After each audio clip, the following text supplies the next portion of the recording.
Нэг хардаа өмнөх жил нөгөө Дубай шоколад гэж шоколад амар мод нь орсон шүү. Тэгсэн чи энэ жил Японд TikTok дээр гадар мод нь орж байгаа шоколад заяа.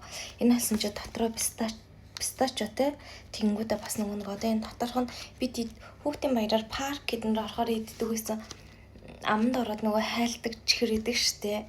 Тэр заяа. Амар гоё. Тэгэд энийг одоо задлаад ямар амттай энэ үзье гэж бодлоо. Өмнөх жил би Дубай шоколадыг яг гоё эргэн олж идчихтаагүй. Японд яг донкид хямдхан бахаар нийцсэн. Гэтэ одоо энийг бүрийг ингээд задлаад амт нь ямар байна бүр яг мэдмээр санагдаад. За ийм уттай. Монгол мөнгөөр болохоор энэ 1400 гэдэг чи заа 32 мянган төгрөгийн үнэтэй заяа. Амар тийм талаад байгаа. Тийм Япон бичигтэй. Ийм. Тэгээ дотроо 3 төрлөө юм лээ. Би дээр зургаар оруулчих. За энэ дээр нарта. Ноо амар гоё. Имэм. Тэгээ амсч үзье. Би ер нь бол амар шоколад өдөр тутамдаа амар авч идэггүй. Гэхдээ энэ Дубай шоколад энэ хоёр бүр ингээм амар их яваад энэ ялангуяа энэ жил бас ингээм амар их яваад байгаа болохоор идэж үзмээр санагдаад. Ноо амар гоё.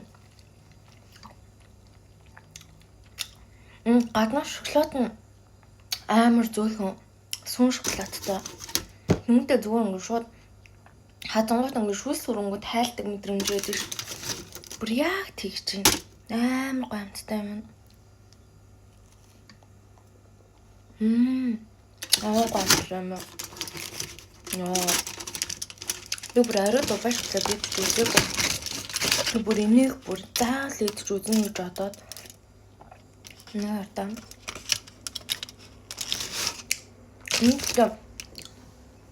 Миний хүүхдээ парк дээр дүгсэн хөөсөн шоколадыг бодвол амар биш. Хөөтөн шоколад бодвол амар гоё.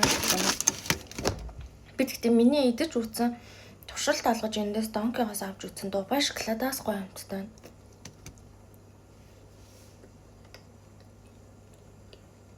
байна.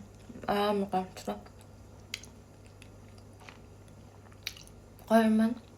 Заавал энэ идэж үзээ. Үнэхээр Японд л байгаа хаа. Амар гоё амттай. За бай. Бичлээ дуусглаа.